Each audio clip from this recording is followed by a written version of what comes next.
ಇನ್ನು ಕಾಕ್ರೋಚ್ ಜನತಾ ಪಾರ್ಟಿಗೆ ಚೇತನ್ ಅಹಿಂಸಾ ಬೆಂಬಲವನ್ನ ಘೋಷಣೆ ಮಾಡಿದ್ದಾರೆ. ಹಾಸ್ಯವಾಗಿ ಮಾಡಿದ್ದು ಒಂದು ಒಳ್ಳೆಯ ಪ್ರಯತ್ನವೇ ಸರಿ.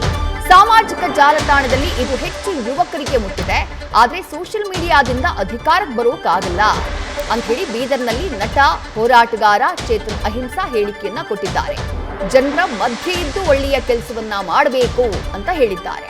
ನೆಗೆಟಿವ್ ಮಾಡುವುದಕ್ಕಿಂತ ಬೇರೆ ಪಕ್ಷಗಳು ಇದನ್ನ ಬಳಸಿಕೊಳ್ಳಬೇಕು ಅಂತ ಹೇಳಿ ಬಿಜೆಪಿ ಜೊತೆ ಸೇರಿ ಕೆಲಸ ಮಾಡಬೇಕು ಅಂತ ಹೇಳಿ ಚೇತನ್ ಅಹಿಂಸಾ ಹೇಳಿಕೆಯನ್ನ ನೀಡಿದ್ದಾರೆ.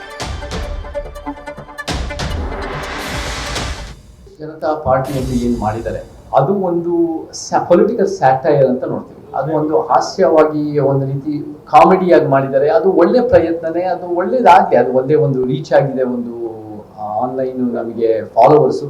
ಬಟ್ ಆನ್ಲೈನ್ ಫಾಲೋವರ್ಸ್ ಇಂದ ನೀವು ಅಧಿಕಾರಕ್ಕೆ ಬರೋಕ್ಕಾಗಲ್ಲ. ನೀವು ಏನ್ ಮಾಡಬೇಕು, ಜನರ ನಡುವೆ ಕೆಲಸ ಮಾಡಬೇಕು, ಜನರ ಮಧ್ಯೆ ಅವ್ರ ಒಳ್ಳೆ ಜೀವನಕ್ಕೆ ಒಳ್ಳೇದು ಮಾಡಕ್ಕೆ ಒಂದು ರೀತಿ ಆ ದಿಕ್ಕಿನಲ್ಲಿ ಹೋಗ್ಬೇಕು. ನೋಡಿ, ಸೋಷಿಯಲ್ ಮೀಡಿಯಾ ಬಂದಿರೋದು 40 ವರ್ಷದಿಂದ ಅಂತ ನಾವು ಒಂದು ಗಟ್ಟಿಯಾದ ಕಾಕ್ರೋಚಸ್ ಅನ್ನೋದು ಒಳ್ಳೆ ಒಂದು ಪರಿಕಲ್ಪನೆ. ಇವತ್ತು ಬಹಳ ರೆಸಿಲಿಯಂಟ್ ಫೈಟಿಂಗ್ ಸ್ಪಿರಿಟ್ ಇರೋ ಪ್ರಾಣಿ.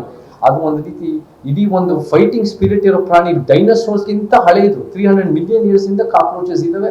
ಕಾಕ್ರೋಚಸ್ ಅನ್ನೋದು ಬಹಳ ಗಟ್ಟಿಯಾಗಿ ಅದು ಒಂದು ರೀತಿ ಫೈಟ್ ಮಾಡ್ತಾರೆ. ಅದೇ ರೀತಿ ನಾವು ಕೂಡ ಒಂದು ಫೈಟಿಂಗ್ ಸ್ಪಿರಿಟ್ ನಲ್ಲಿ ಫೈಟ್ ಮಾಡೋಣ.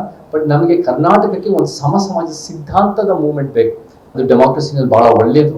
ಅದನ್ನೇ ಎಲ್ಲೋ ಒಂದ್ ಕಡೆ ಆ ಸೋಷಿಯಲ್ ಮೀಡಿಯಾ ಹ್ಯಾಂಡಲ್ಸ್ಗಳನ್ನ ಬ್ಯಾನ್ ಮಾಡಕ್ ಹೊರಟಿದ್ದಾರೆ ಅಂದ್ರೆ ಎಲ್ಲೋ ಒಂದ್ ಕಡೆ ನನಗೆ ಅದೇ ಒಂದ್ ರೀತಿ ಬಹಳ ಹಾಸ್ಯಾಸ್ಪದ ಅಂತ ನನಗೆ ಅನ್ಸುತ್ತೆ. ಇದನ್ನ ಅಷ್ಟೊಂದು ನಮಗೆ ಪೊಲಿಟಿಕಲ್ ಸ್ಯಾಟೈರ್, ನಮಗೆ nation building is a serious task. But ಅದರ ನಡುವೆ ಒಂದ್ ರೀತಿ ಅಭಿವ್ಯಕ್ತಿ ಸ್ವಾತಂತ್ರ್ಯ ಇರಬೇಕು, ಒಂದ್ ರೀತಿ ಸ್ಯಾಟೈರ್ ಮಾಡಕ್, ಜೋಕ್ ಮಾಡಕ್ಕೆ ಅವಕಾಶಗಳು ಇರಬೇಕು.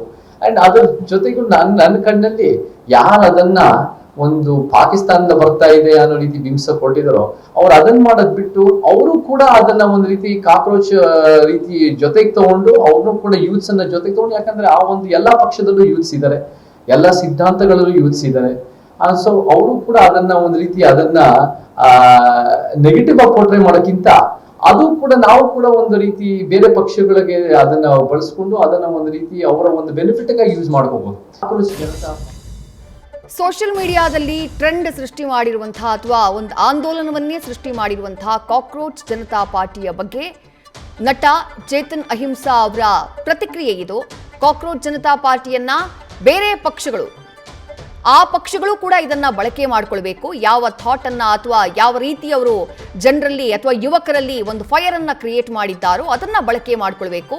ಆ ಮೂಲಕ ಅದನ್ನ ನೆಗೆಟಿವ್ ಆಗಲ್ಲ, ಪಾಸಿಟಿವ್ ಆಗಿ ಬಳಕೆ ಮಾಡುವಂತಹ ಪ್ರಯತ್ನ ಆಗಬೇಕು. ಜೊತೆಗೆ ಸೋಷಿಯಲ್ ಮೀಡಿಯಾದಲ್ಲಿ ಇಟ್ಕೊಂಡು ಆಂದೋಲನ ಮಾಡಿದ ತಕ್ಷಣಕ್ಕೆ ಚೇಂಜಸ್ ಅನ್ನ ತರೋದಕ್ಕೆ ಸಾಧ್ಯ ಆಗುತ್ತೆ ಅಥವಾ ಮತ್ತೊಂದೇನೋ ಒಳ್ಳೆಯದನ್ನ ದೇಶಕ್ಕೆ ಮಾಡಲಾಗುತ್ತೆ ಅನ್ನೋದು ಸುಳ್ಳು. ಹಾಗಾಗಿ ಗ್ರೌಂಡ್ಗೆ ಇಳಿಬೇಕು, ಜನರ ಜೊತೆ ಇದ್ದು ಕೆಲಸ ಮಾಡಿದಾಗ ಮಾತ್ರ ಅದು ಯಶಸ್ವಿಯಾಗೋದಕ್ಕೆ ಸಾಧ್ಯ, ಆ ಆಂದೋಲನ ಯಶಸ್ವಿಯಾಗೋದಕ್ಕೆ ಸಾಧ್ಯ ಅಂತ ಹೇಳಿ ಅಭಿಪ್ರಾಯಪಟ್ಟಿದ್ದಾರೆ ನಟ ಚೇತನ್ ಅಹಿಂಸಾ. ನ್ಯೂಸ್ ಫಸ್ಟ್ ನಿರ್ಭೀತಿಯಿಂದ ನಿಮ್ಮ ಪರವಾಗಿ.